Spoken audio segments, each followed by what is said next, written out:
Video on how to change the oil on your MTD or Yard Machine or Craftsman 5 horsepower 2-stage snowblower. Probably work with just about any snowblower too. Pretty much they're almost all the same, but this is how I do it on this particular model. And as you see, this Craftsman over here is actually the exact same snowblower, made probably in the exact same factory, with the same 5 horsepower engine. Obviously it had a rougher life. This one I found on the curb and got it running for myself. I actually found this one on the curb a couple of years ago, almost brand new. They were clearing out a house. I guess the old lady that lived there passed away. It was actually missing the pull start and the crank. Everything else was there, brand new. I bought a crank on Amazon and a pull start, put about 60 bucks into it. This thing's been great. I actually gave this one to my dad because this is let's see here, this is a 22-inch clearing width, which actually makes it really nice for storing. My parents have a 1-car garage, so I gave that one to my dad, and I found this one with the 24-inch cut. I keep this in my garage. I got a 2-car garage and a shed. This is actually the snowblower my dad previously had. It's a 7.5 horse 24-inch, but if you'll see, it only has a 10-inch impeller on it, and these ones clog up a lot. If you're looking for a snowblower, don't buy one of these. Buy one of these with a 12-inch impeller. You'll be a lot happier. So I just checked the oil on it. It's good, but it hasn't had oil change this year. My dad used it once last season. I'm going to do an oil change on it, run it dry, and then he actually wants the 7.5 horsepower Briggs & Stratton from this one on this snowblower. So I'll pull that Tecumseh off, put that in the basement for storage.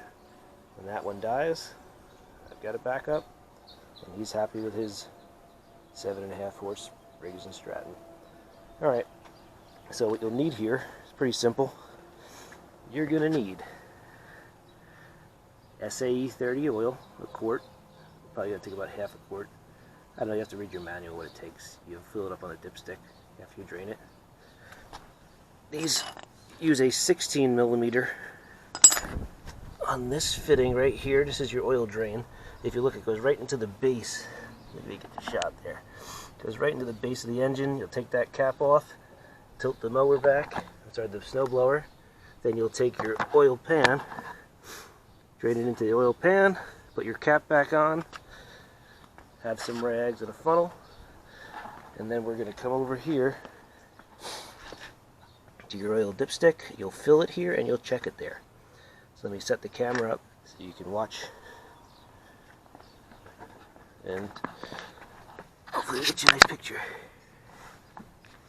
Alright, I think that's good. Now sometimes these tubes come loose, and if they do, they'll unscrew out of the base. You can hold back on it with a pair of channel locks if that's the case. If that's what happens, I'll do that.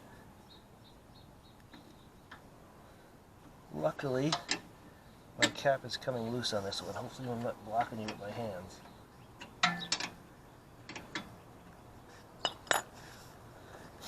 Have a rag ready for yourself.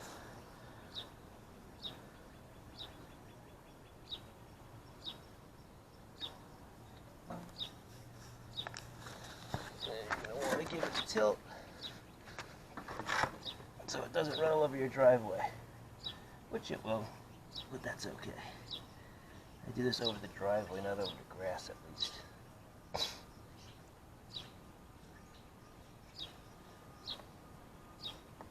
That's just water running off the deck also. I gave it a hose down before I did this, get all the salt off it for the winter.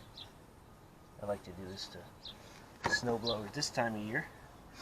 Store them dry, that way when you're ready for it in the winter, you just put some gas in it and go. Nobody wants to be taking care of a snowblower in a storm, in early storm in November or December. You want to have it ready to go. That's why you bought it.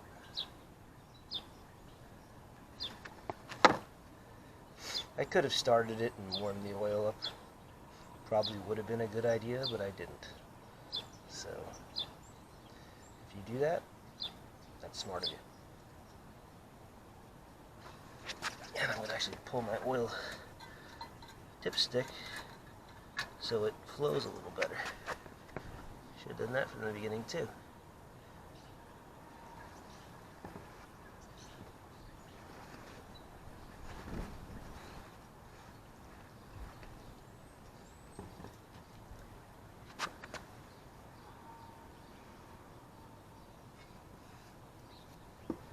If I can actually rest this like that, that'd be nice. I can try to clean up my mess from underneath.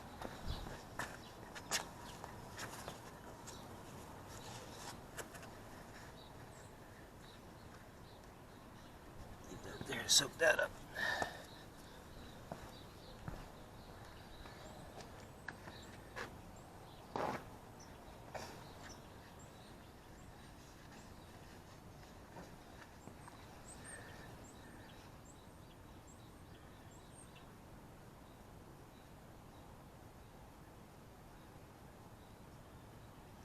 You're gonna make a little bit of a mess.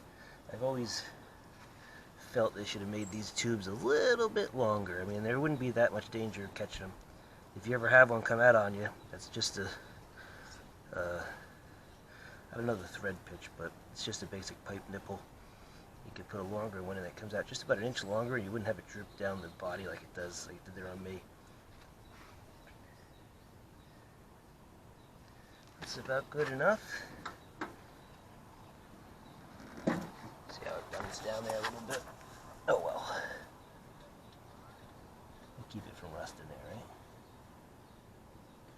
Some people will put Teflon tape on there, and I've never had one leak on me. And I check the oil before every time I run it too, which I suggest you do because you're probably not going to be running this thing all the time. Clean it up. You don't want to kill this thing because if you over tighten it, when you take it off, it'll unthread from the bottom. So just snug. It's just, you don't gotta kill it. Most fasteners you don't have to kill. People like to over tighten things and make more work for the next guy, which really sucks if you were the next guy. Alright. So now, I'm going to try to take you over here, and hopefully, if I can set this up right,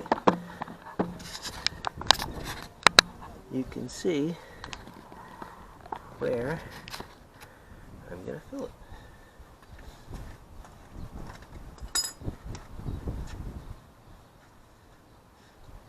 I always keep an old rag in my funnels just to soak up the oil.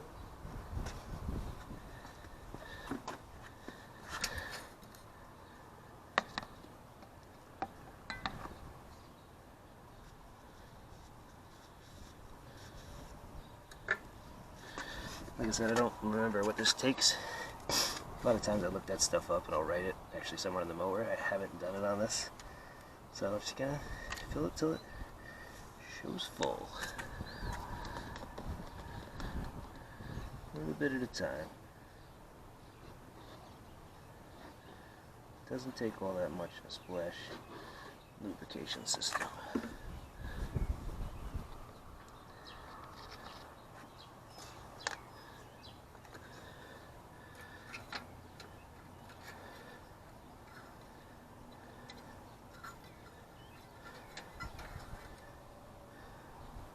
Nothing yet. I'll make a mess here.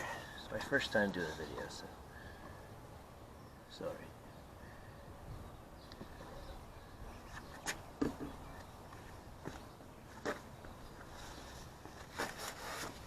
Just try not to make a mess. Be professional.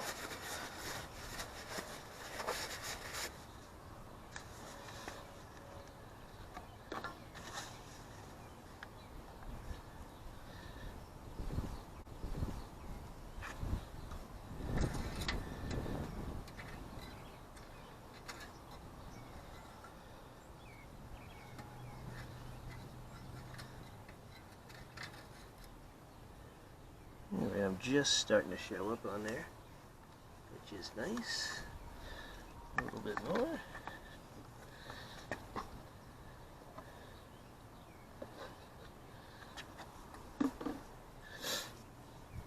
Take your time with it.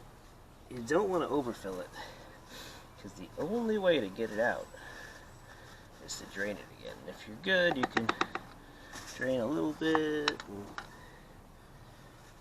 I'd rather just take my time now. Too much oil in there, you'll wreck the engine over time.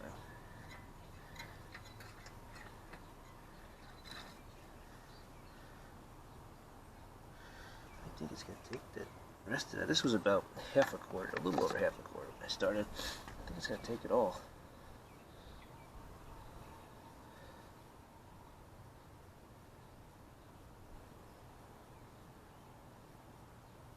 May not be getting you the best camera shot there, sorry. At least you don't offend me.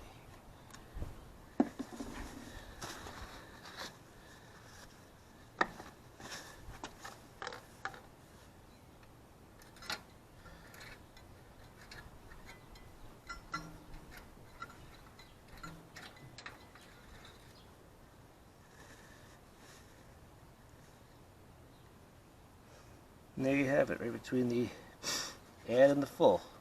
You can actually use a hair more, but that's all I got. And like I said, this engine, I'm going to run it.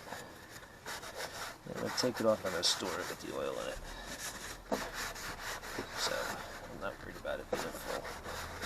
If I had known I was doing this today, this is Easter Sunday actually, and we're in the middle of this quarantine period, so there's not a lot to do.